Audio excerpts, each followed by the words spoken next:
So hello guys, good morning, welcome back to my new blog. और अभी मैं ready हो चुका हूँ। ये देखिए पूरा आप सबको बता दूँ कि क्यों रेडी हुआ हूँ। तो कल है 12 तारीख 12 अगस्त और मेरा आरआरबी ग्रुप डी का एग्ज़ाम लगा हुआ है आगरा में। तो आज है 11 तारीख और अभी से हम रेडी हो गए हैं। वहाँ एक दिन पहले जाना पड़ेगा क्योंकि फ़र्स्ट शिफ्ट में ही है और काफ़ी दूर भी है। तो अभी मैं रेडी हो चुका हूँ, निकलने वाला हूँ एकदम। पूरा सब बैग वैग एकदम रेडी है पूरा। और अभी मैं जाऊंगा, फिर आपको दिखाता हूँ क्या कैसा रहा मेरा एग्ज़ाम, कैसा रहा। पूरा एक एक हॉनेस्ट रियल रिव्यू आपको दिखाऊंगा, तो बने रहिए एंड तक। अभी मैं घर से निकल आया हूँ और यहाँ पर मैं पहुँच चुका हूँ पेट्रोल पंप किशनपुर। ये देख सकते हैं आप लोग, पेट्रोल पंप किशनपुर पहुँच चुका हूँ और अभी यहाँ जाऊँगा खागा। तो अभी मैं पहुँच चुका हूँ फतेहपुर रेलवे स्टेशन, ये देख सकते हैं आप लोग। और हमने टिकट वगैरह ले ली है ईदगाह आगरा रेलवे स्टेशन की, वहीं उतरेंगे। गाड़ी हमारी आएगी 1:30 बजे, अभी लगभग 1 बज रहे हैं। काफ़ी समय है अभी हमारे पास। और ये देखिए हम फतेहपुर रेलवे स्टेशन में हैं, एक बार भी देखिए है। चढ़ रहे हैं सीढ़ी, हम जा रहे हैं प्लेटफॉर्म 3 पर, वहीं आएगी हमारी गाड़ी। ये देखिए ये है पूरा व्यू। अभी मैं प्लेटफॉर्म 3 पे आ चुका हूँ। उधर से मेन गेट है अंदर आने का रेलवे स्टेशन में। और इधर ये देखिए पूरा। तो अभी प्लान में थोड़ा चेंज है क्योंकि अभी अनाउंसमेंट हुआ है कि गाड़ी जो है वो प्लेटफॉर्म 3 में ना आकर 4 में आएगी। तो अब हमें प्लेटफॉर्म 4 में जाना है और हम वहाँ से आ गए वापस। ये प्लेटफॉर्म 4 के रास्ते है, ये यहीं से जाएंगे। अभी मैंने अपना मोबाइल चार्जिंग में लगा दिया है और ये देखिए चार्जिंग में भी लगा है, वीडियो भी शूट हो रही है। और अभी हम पहुँच चुके हैं टुंडला जंक्शन, यहाँ पर उतर लिया है। यहाँ से 12 किलोमीटर हमारा सेंटर है और वहीं हम जाएंगे। अभी मैं टुंडला जंक्शन के बाहर जाने के बाद बुक करूँगा रैपिडो और फिर उसी में से जाऊँगा। तो आप लोग बने रहिए आखिरी तक। दोस्तों अभी हमने रैपिडो बुक कर दी है और वो आ रहे हैं, उनका कॉल आया था। उन्होंने कहा आप 2-3 मिनट वेट करिए, तुरंत आ रहे हैं। और आएंगे फिर उसके बाद हम जाएंगे अपने मेन लोकेशन में जहाँ हमारा एग्ज़ाम है। तो यार भाई लोगों, अभी मैं अपने सेंटर के जस्ट गेट में ही खड़ा था और उसी के बगल में रूम मिल गया है मुझे। रूम ले लिया है एकदम मस्त। तो अभी मैं जा रहा हूँ खाना खाने, पास में ही एक ढाबा है, तो खाना खाएंगे। उसके बाद फिर रूम में आएंगे। फिर कल एग्ज़ाम है, सुबह 7:30 बजे एंट्री है। तो फिर आप लोगों को इसके बाद बताएंगे क्या कैसा रहा एग्ज़ाम।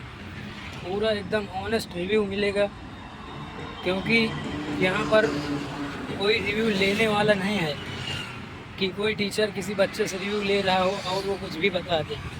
यहाँ एकदम रियल मिलेगा क्योंकि मैं खुद एग्ज़ाम दूँगा कल और बताऊँगा क्या था डिफ़िकल्टी लेवल और कितना किस टाइप का क्वेश्चन आ रहा। सब एक एक पूरा, कुछ नहीं बाकी रहेगा हर एक सब्जेक्ट से। इसके बाद जिन लोगों का है उन लोगों को लिए बहुत बड़ा इफ़ेक्ट पड़ेगा, ये मान लीजिए मेरे इस रिव्यू से। तो ठीक है, मैं खाना खाने के बाद फिर आपको दिखाता हूँ। और अभी मैं होटल में आ चुका हूँ। ये यहाँ पर मैंने खाने का ऑर्डर कर दिया है और मैं खाऊंगा पनीर पराठा। तो जब आ जाएगा तब आपको दिखाते हैं। फिर ये आ गया हमारा पनीर पराठा और ये अचार। और अभी हम खाएंगे मस्त, काफ़ी बड़ा पराठा है साइज में।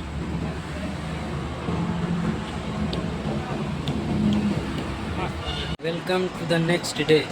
आज दूसरा दिन है और आज है हमारा एग्ज़ाम। और मैं अभी एकदम रेडी हो चुका हूँ।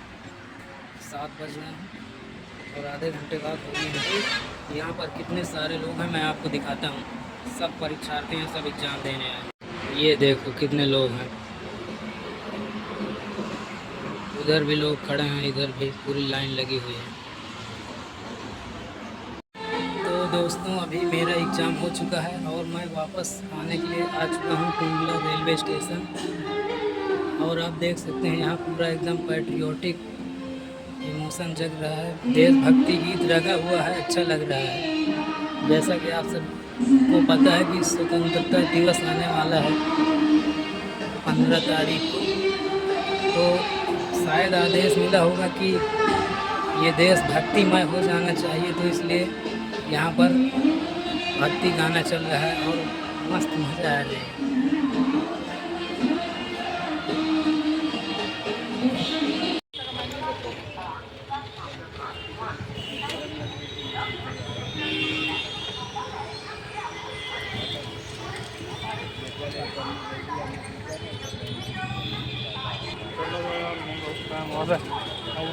तो गाइस देखते ही देखते मैं पहुंच चुका हूं खागा की गलियों में, और ये देखो यहाँ मैं खागा आ गया।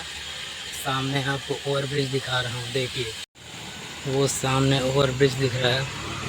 और अभी लगभग 11:30 बज गए हैं, और मैं आज रात को रुकूंगा रेलवे स्टेशन में, फिर कल मॉर्निंग में जाऊंगा घर गांव। तो दोस्तों आज फाइनली ये मेरे ब्लॉग का तीसरा दिन है, और कल जैसे मैंने बताया था कि मैं खागा में हूँ, तो पूरी रात वहीं स्टेशन पर रुका और सुबह घर आया, तो दिन में सो गया खाना वाना खाकर, और अभी शाम हो रही है तो अभी वीडियो शूट कर रहा हूँ। और मैं आपको अपने एग्ज़ाम का एकदम रियल रिव्यू बताता हूँ, क्या डिफ़िकल्टी लेवल था, किस प्रकार के क्वेश्चन थे, एक एक चीज़ बताता हूँ, और क्या गलतियाँ आपको नहीं करनी जो लोग करते हैं या जो हमने करके आए हैं वहाँ पर। तो सबसे पहली बात तो ये है कि वहाँ जब आप जाएंगे तो आपको केवल आधार कार्ड, एक फ़ोटो और एडमिट कार्ड ले जानी है, इसके अलावा कुछ नहीं ले जाना। पैसे ले जा सकते हो, लेकिन पैसों में नोट होने चाहिए, सिक्के नहीं ले जा सकते। वहाँ एकदम स्ट्रिक्टली बैन है, सिक्के नहीं ले जा सकते, नहीं तो वहाँ पर रखवा दिए जाएंगे, फिर शायद मिले भी ना। और उसके बाद जब आप जाएंगे अंदर तो आपका पूरा बाकायदा चेकअप होगा कि आपने कुछ लिया वगैरह तो नहीं है, कुछ चुराया तो नहीं, चीटिंग वूटिंग का सामान। मेटल डिटेक्टर से वो लोग चेक करेंगे, पूरी बॉडी में स्कैन करेंगे, और उसके बाद आपके डॉक्यूमेंट चेक होंगे कि आप सही पर्सन गया है एग्ज़ाम देने या नहीं। फिर उसके बाद आपके एडमिट कार्ड में आपके कैंपस में जहाँ भी आपका सेंटर गया है वहाँ पर आपका कौन सा लैब है, लैब नंबर पड़ा होगा, जैसे 1A 1B ऐसे करके। तो वहाँ पर आपके एडमिट कार्ड में लैब नंबर डाल देंगे और आपको उसी लैब में जाकर पहुँच जाना है। उसके बाद जब लैब में पहुँच जाएंगे तो वहाँ पर आपके जो हैं वो रजिस्ट्रेशन मैनेजर होंगे, इन्विजिलेटर होंगे वहाँ, और वहाँ पर आपका बायोमेट्रिक वेरिफिकेशन होगा, आधार फिंगर लगवाई जाएगी वेरीफाई करने के लिए, आपकी फ़ोटो वहाँ आ जाएगी, एनरोलमेंट नंबर डाल के चेक किया जाएगा, और वहाँ पर फिर आपकी कौन सी सीट है ये डिसाइड हो जाएगी, वहीं पर स्क्रीन में लिख के आ जाता है। और उसके बाद वहाँ पर आपको उस सीट में भेज दिया जाएगा। फिर उसके बाद अटेंडेंस के लिए बुलाया जाएगा। ये एग्ज़ाम शुरू होने के पहले के कार्य हैं। अटेंडेंस के लिए बुलाया जाएगा, वहाँ पर आपको सिग्नेचर करनी होगी, और साथ ही आपके लेफ़्ट थंब का निशान लिया जाएगा। इतना हो जाएगा। फिर उसके बाद आपको एक पेन और पेपर प्रोवाइड कर दिया जाएगा। पानी या वॉशरूम के लिए आप लोग पेपर स्टार्ट होने के पहले ही जा सकते हैं, बायोमेट्रिक वेरिफिकेशन के पहले।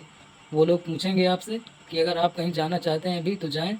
रजिस्ट्रेशन होने के बाद आप कहीं नहीं जा सकते। अगर आपको पानी चाहिए, प्यास लगी है, तो आप वहाँ इन्विजिलेटर से बताइए और वो लोग लाकर आपको पानी दे देंगे। उसके बाद जब आप लोग अपने अपनी सीट में बैठ जाएंगे और एग्ज़ाम स्टार्ट हो जाएगा, तब एक बार बीच में फिर से आएंगे, आप लोगों से साइन करवाई जाएगी और राइट थंब लिया जाएगा। साथ ही आप जो अपना एडमिट कार्ड ले जाएंगे वो 2 पार्ट्स में होगा। वहाँ पर एक पार्ट वो लोग ले लेंगे और एक में वेरीफाइड का स्टैंप लगाकर आपके ही पास रहेगा, वो आप उसे वापस ला सकते हैं। और इस प्रकार आपका एग्ज़ाम स्टार्ट हो जाएगा। फिर एग्ज़ाम स्टार्ट होने के बाद आपको सबसे पहले जो ध्यान रखना है वो ये कि टाइमिंग का बहुत विशेष ध्यान देना, नहीं तो जिसने बहुत ही ज़्यादा प्रैक्टिस की है शायद ही वही कर पाए। बाकी मुझे लगता है कि अक्सर लोगों का कुछ ना कुछ छूट जाता है, या फिर लास्ट में वो लोग तुक्का मार के आते हैं जब समय कम बचता है। तो समय का विशेष ध्यान रखें। जो क्वेश्चन नहीं आता उसको लेफ़्ट करो, बाद में अटैम्प्ट करना। जो आता है उसको पहले करो, नहीं तो पेपर छूट जाएगा, कोई मतलब नहीं निकलेगा। और जो सेक्शन आता है पहले उसी को करना, ये भी है। समय चाहे जितना लगे, लेकिन जो आता है पहले उसको करना। जो नहीं आता, आता भी नहीं है और समय भी जाया करोगे तो वहाँ पर मत फंसना। उसके बाद आप लोग जब पेपर हल करेंगे तो मेन समस्या जो मेरे साथ हुई है वो टाइमिंग की ही हुई है। बाकी अगर बात की जाए पेपर की डिफ़िकल्टी लेवल की या फिर क्या क्या आता है तो मैं आपको एकदम रियल बता रहा हूँ। कुछ क्वेश्चंस भी मुझे याद हैं, जैसे कि सबसे पहले साइंस का सेक्शन आता है तो उसमें एक क्वेश्चन आया था कि साउंड की स्पीड किस में ज़्यादा होती है, यानी ध्वनि की जो गति है वो कहाँ पर ज़्यादा होती है। ऑप्शन थे ठोस, द्रव, गैस, ये ऑप्शन थे और ये क्वेश्चन था। और जैसे कि एक क्वेश्चन और मुझे याद आ रहा है कि जब आप लोग साइकिल चलाते हैं और साइकिल चलाते समय जब आप ब्रेक लगाकर साइकिल को रोकते हैं तो रोड द्वारा साइकिल पर लगाया गया बल कैसा है। उसमें ऑप्शन ये थे कि बल ऋणात्मक होगा, बल धनात्मक होगा, या फिर बल जो है वो साइकिल के दिशा के विपरीत होगा, और एक ऑप्शन और था कुछ मुझे याद नहीं आ रहा। तो ये क्वेश्चन था। और एक क्वेश्चन मैथ्स में मुझे याद आ रहा है, वो एकदम आसान था। वो ऐसे 2/3 और 3/5 दो संख्याएं थी, उनको प्लस करके हल करना था। एकदम आसान, क्लास 3rd 4th का था, फ्रैक्शन वाला। और एक क्वेश्चन मुझे याद आ रहा कि कोई व्यक्ति जो है वो 2 घंटे 54 किलोमीटर प्रति घंटे की स्पीड से चलता है, 3 घंटे 70 किलोमीटर प्रति घंटे की स्पीड से चलता है, और 3 घंटे 60 किलोमीटर प्रति घंटे की स्पीड से चलता है। तो इसका टोटल स्पीड निकालना था। एक क्वेश्चन ये था। और एक क्वेश्चन और मुझे याद आ रहा है, उसमें बहुलक जो एम्पिरिकल फार्मूला होता है, मूलानुपाती सूत्र, उसको याद करके बहुलक से एक सवाल था। और आपको बता दें कि आयु से संबंधित मेरे शिफ्ट में एक भी सवाल नहीं आया, और मेरी शिफ्ट थी 12 अगस्त फर्स्ट शिफ्ट। जिन बच्चों का हुआ होगा उन लोगों को पता होगा, एज से संबंधित कोई प्रश्न नहीं था। मिक्सचर और एलिगेशन से कोई भी क्वेश्चन नहीं था। एक क्वेश्चन आया था वर्क और उसकी एफिशिएंसी से। तो वो क्वेश्चन कुछ इस प्रकार था कि कोई व्यक्ति जो है किसी काम को 16 घंटे में करता है, 16 घंटे या 16 दिन ऐसे करके था, 16 दिन में करता है, और दूसरा व्यक्ति जो है उसकी स्पीड 60 गुना ज़्यादा है। तो ऐसे में उन दोनों के द्वारा टोटल कार्य पूछ रहा था। एक क्वेश्चन ये था। और एक क्वेश्चन और मैं अगर सही याद कर पा रहा हूँ तो वो ये था, 49a का स्क्वायर प्लस b का square is equal to 1 + 1/7 into 1 minus 1/7, ऐसे करके एक क्वेश्चन था और उसमें b का मान पूछ रहा था। एक क्वेश्चन अनुपात से आया था, उसमें यह दिया था कि 3:11 है, और अगर 3 का मान 9 है तो 11 का मान क्या होगा, जो कि काफ़ी आसान लगा मुझे। तो एक क्वेश्चन ये था। और भी क्वेश्चन थे। ओवरऑल अगर देखा जाए 12 अगस्त फर्स्ट शिफ्ट का, तो पेपर इजी टू मॉडरेट के बीच में था, मॉडरेट भी नहीं था। मैं तो यही कहूँगा कि पेपर मॉडरेट भी नहीं था, इजी से मॉडरेट के पहले था, ये मान लीजिए। और साइंस में लगभग सेंटेंस वाले क्वेश्चन ज़्यादा थे, थ्योरी बेस। और मैथ्स एकदम सही थी। जीके तक जब मैं पहुंचा हूं, अगर मैं अपनी बताऊं तो वहां तक समय बहुत कम था, तो मैंने जल्दी जल्दी किया। लेकिन एक क्वेश्चन मुझे दिखा था वहां पर, और क्वेश्चन वो ये था कि अभी फ़िलहाल में पश्चिम बंगाल के मुख्यमंत्री कौन है। एक क्वेश्चन ये था। बाकी जीके जो है वो एकदम सरल आ रही है, करंट अफेयर आ रही है टोटल, और टोटल 2026 की आ रही है। तो जीके में कोई दिक्कत नहीं लेना है आपको। और रही बात रीजनिंग की, तो रीजनिंग एकदम आसान आ रही है, एकदम आसान मेरे हिसाब से, और लगभग सबके हिसाब से आसान ही आ रही है। 1-2 क्वेश्चन हो सकते हैं जो आप ना कर पाएँ या समय ज़्यादा लग जाए करने में। तो ये पूरा पेपर का लेवल था। बाकी मेरा पेपर अगर मैं बताऊं कि कैसे गया, तो अच्छा ही गया है, बुरा नहीं गया, ना बहुत ही अच्छा गया है, क्योंकि पहली बार मैंने पेपर दिया है। और मुझे जो है टाइम की समस्या हुई है, तो टाइम का आप लोग विशेष ध्यान रखेंगे, वरना बाद में आपको पछतावा हो सकता है। और ये एकदम रियल रिव्यू है, एक उस छात्र का है जो परीक्षा दे कर आ रहा है। तो आप लोगों को ये गलती नहीं करनी है। और वीडियो में बस सिर्फ इतना ही था। बाकी आप लोग का पेपर हो जाए, अच्छा हो, ऐसी मेरी कामनाएं हैं। और एक बार कमेंट में ज़रूर बताना कि आपका पेपर कैसा गया। और साथ ही कमेंट कर दें अगर कोई क्वेश्चन आपको याद हो या आप कोई क्वेश्चन पूछना चाहते हो तो आप लोग कमेंट में करें।